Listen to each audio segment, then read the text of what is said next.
All right, it is that time of the evening where we go behind the headlines and dive into the bigger stories that have been making news headlines. And I do not want to do this on my side. I am doing this with my co-host, Xolile Mazibuko. Xolile, a lot has been happening within the news cycle. Good evening and welcome to the NewsDesk. Good evening, Kahiso. Thank you. And good evening to our viewers as well. We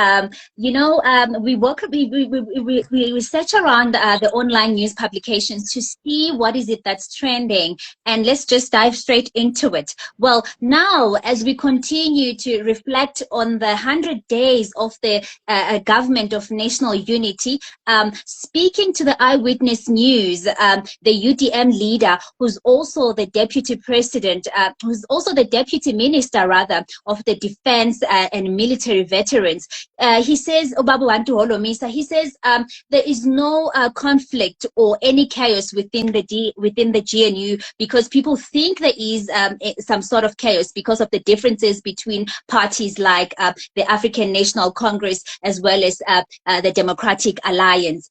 Now, if we look back to the 14th of June, Kagiso, when the DA and the ANC signed an agreement to work together.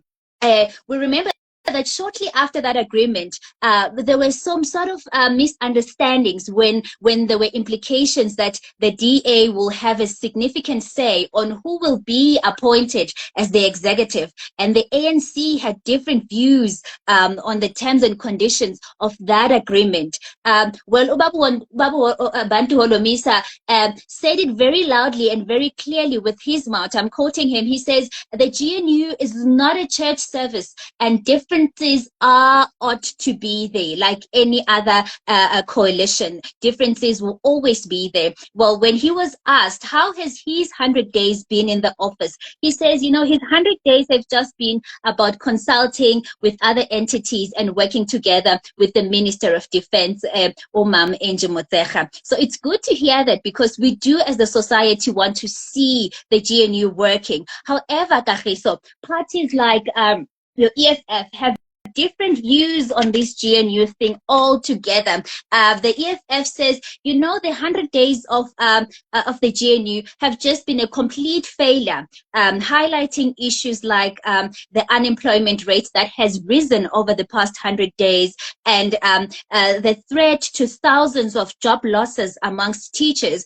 as well as the cancellation of scholar transport and the nutritional programs in schools. So, Kagiso, the GNU is 100 days old. What do you think? The GNU is 100 days old, and a lot of mixed reactions as I'm listening to what you are saying. And I also have some mixed reactions. Yes, there might be some portfolios that I wanted to see them having a shake up by this time, but definitely we've been seeing a lot of portfolios shaping up. Let's look at what the sports minister has been doing, right? Ever since he's been there in office from day one, he's been cutting, bashing, doing a lot of things, and we've been seeing him working and making sure that there is progress in the department that he's serving. Look at what some of the stories that we were talking about. I think it was on Tuesday when we were talking about the Home Affairs going digital. The new minister there, Leon Schreiber, there doing some incredible work there. I feel that these 100 days were the GNU trying to show themselves as if they can do this job, they can actually run these portfolios that they've been talking about, because now these political parties have realized that it's a now totally different story now. We've been always on the benches talking about, we're not only you're not doing this. If I was in your shoes, I was going to do this. I was going to do this. Now they've got the opportunity to actually be in those shoes, and it's high time for them to show them. So we are wishing them best of luck, to say, okay, there is job that is done within the 100 days, but some departments, there needs to be some shaking up that needs to be done there. Yeah, 100 days is not a lot. So we'll see as time goes on. But we're happy to hear people like Obabu Bantu Holomisa, who've been in the politics, for him to say things are not that bad. Let's trust him. Let's see what happens after 365 days. Then we'll reflect better, I think. So what do you have on your side? Definitely will reflect better. Right, on my side, what I have is definitely a developing story. As you all know, on Tuesday's episode, we brought you a story on the exchange around the Soweto boys who died after consuming some snacks from a local spaza shop. So, this is definitely a developing story. And what we know so far is that one of the boys who consumed this is still in hospital in ICU, but the others have passed on, and there will be a mass funeral that will be happening this coming Sunday, and the families have agreed on this with the Department of Gauteng, rather the government of Gauteng, to help them and assist them in arranging these funerals. And then what we also know about the story is that there was a lot of looting that happened this past week in Naledi around the local spaza shops. And when I talk about the local spaza shops, I'm not talking about spaza shops saga Mamtogo or saga Mambanban, but I'm talking about these foreign spaza shops that we always call Abo my friend, right? We're talking about my friend, the Somalians who come and have spaza shops in our townships, and this comes, this has raised a lot of concerns around the people, saying that we are allowing people to come and sell in our country. We don't even know where do they find these produce and where do they manufacture what they receive, and we're seeing now there's been deaths, and this death also is highlighting that even last year something similar like this in Naledi in Soweto happened again, where people couldn't when young people consume something from these spaza shops. But what my focus is on is that the minister of in the presidency, Kubuzo Chabeni, is saying that South Africans must be the ones who decide not to buy from spaza shops. Chabeni says this after after the cabinet briefing was happening rather this morning. He was briefing the media on the cabinet meeting, sending condolences, and there was a question that was asked to her about the her reactions on this foreign nationals coming to sell, and she also said this, that it is also the courts that stopped the government initiative to have all foreign owners spaza shops in the country registered while she was still in small business developments. And this is what she had to say with this regarding this in the press briefing. The second issue around the spaza shops, and this is an issue that is very close to my heart. When I was Minister of Small Business and Development, we started a drive to make sure that all spaza shops are registered in the country. That we have dealt with the ownership of spaza shop in South Africa. That drive continued, but it was South African who took us to court and said you cannot force the registration. There is a court judgment. All right. That's the minister. They're just reiterating some of the words that I'm saying, that there were issues on registering these. My question here, Kuli, is that now, are we saying that foreign nationals now must be registered now? Hey, and it's too late now because the kids are dead. It's quite late. And I'll let put the blame on the government, because they're the one who are responsible for regulating all of these spaza shops, like any other supermarkets that gets regulated. What's different from regulating the spaza shops? Also, that's employment creation, because if you hire inspectors who go around the shops and regulate and make sure everything is done thoroughly, they get the food at the right places, we wouldn't be here. It's too late now to say that, Kagiso. Definitely, it is too late now, because now the Soweto Naledi residents, their parents who are suffering consequences around this now. I'm looking at their heartfelt, what they must be going through. I was listening to some of the interviews, listening to the parents explaining on how, what was happening, heading to their death of their children around that day. That one of the children was even saying to their mother that Kopa Untapi said, bath me so that I can be beautiful today. I want to look beautiful today. And, not realizing that it was just his last moments on earth. And it's very sad that these parents have to go this. But unfortunately, she says that the attempts to register as spaza shops was defeated in court, which left government powerless. and also reiterated that the drive continued, but South Africans who took us to court were saying they cannot force registrations amongst PAZA shops. We hope that the government will find a better solution on how to deal and how to safeguard and making sure they regulate even the products that are being sold in our local PAZA shops. Toli, what do you have on your side?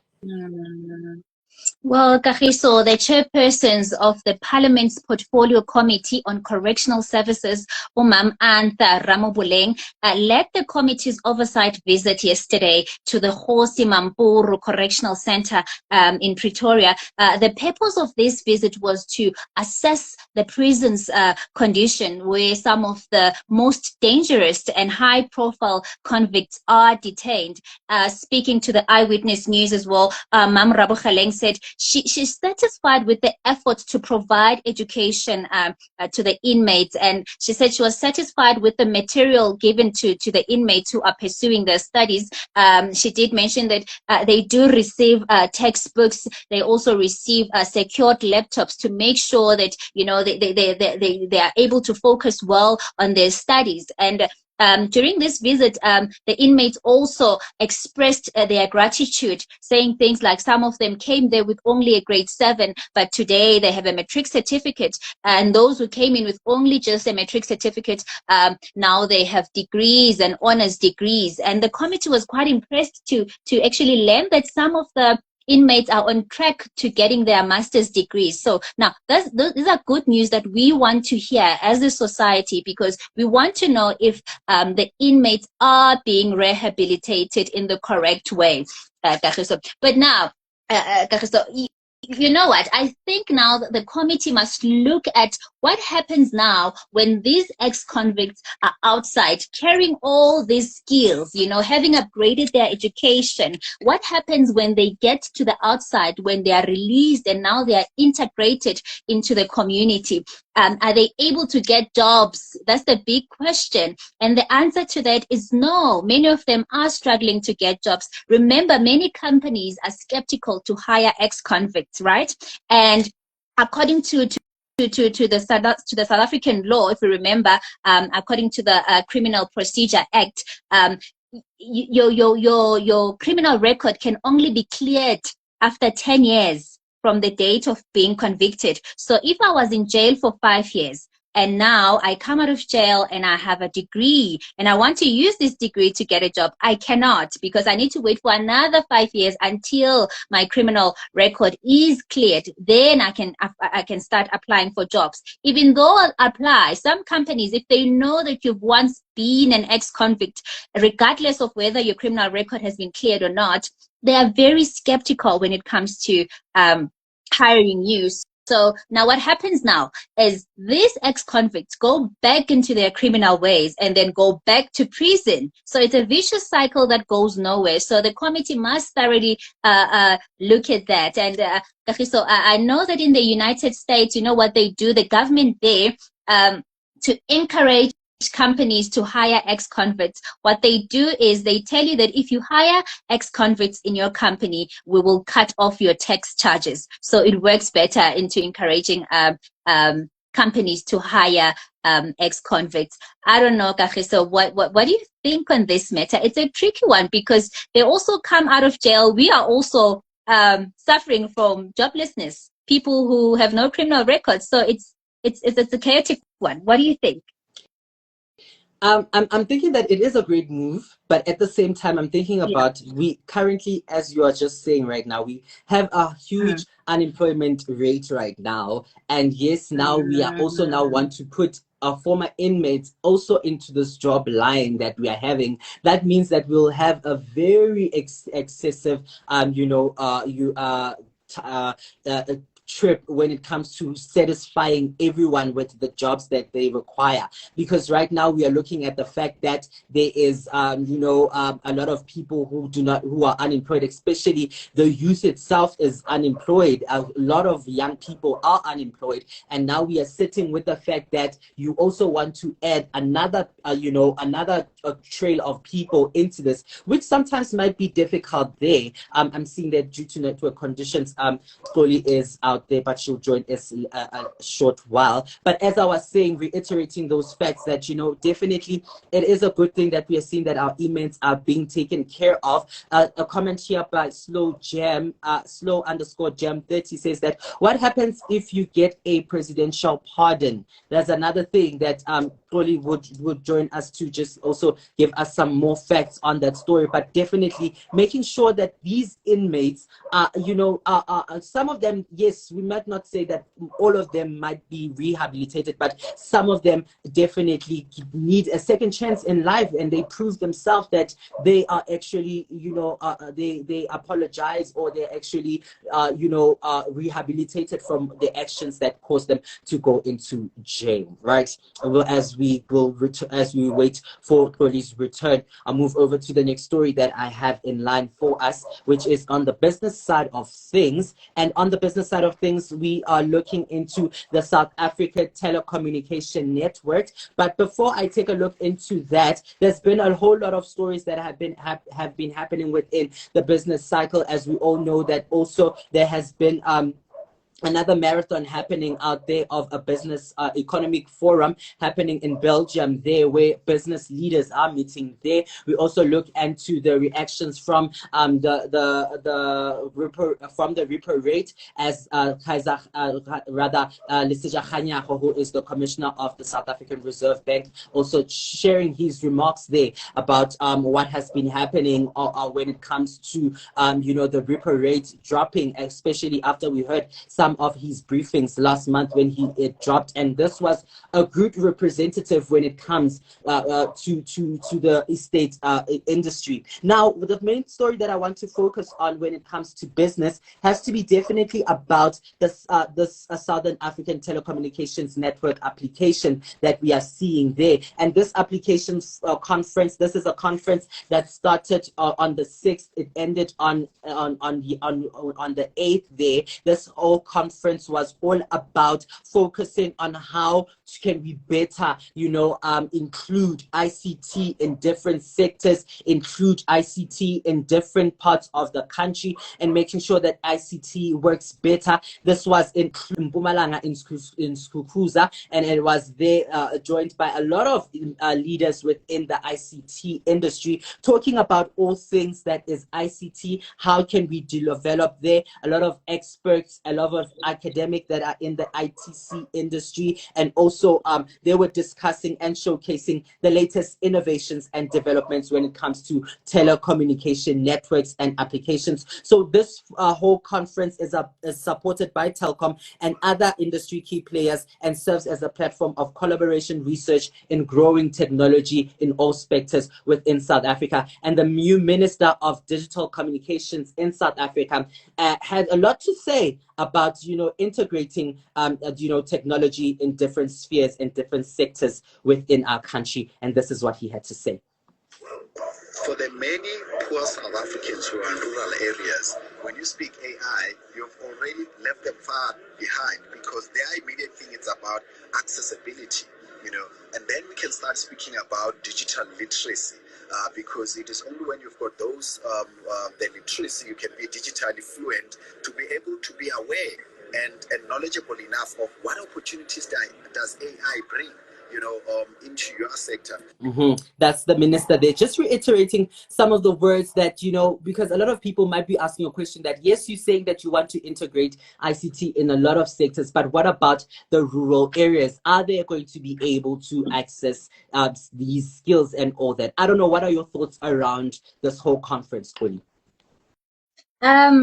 You're right, Kagiso. I think all the time we always think about the people in the rural areas, and we've got so many young people in the rural areas who will miss out on these opportunities. But nevertheless, we are happy to have such conferences. I mean, the world is evolving. I always say this, everything is AI now. You can literally do everything at the tip of your own hand. So this is a great initiative. However, they must always consider the young people in the rural areas. We've got very bright young minds who also want to be included. Can these conferences also be taken to those areas? Can the development be there in the areas? I mean, if people are still worried about things like, your network, just to make a phone call, we cannot do that to other people while others are progressing. as a country.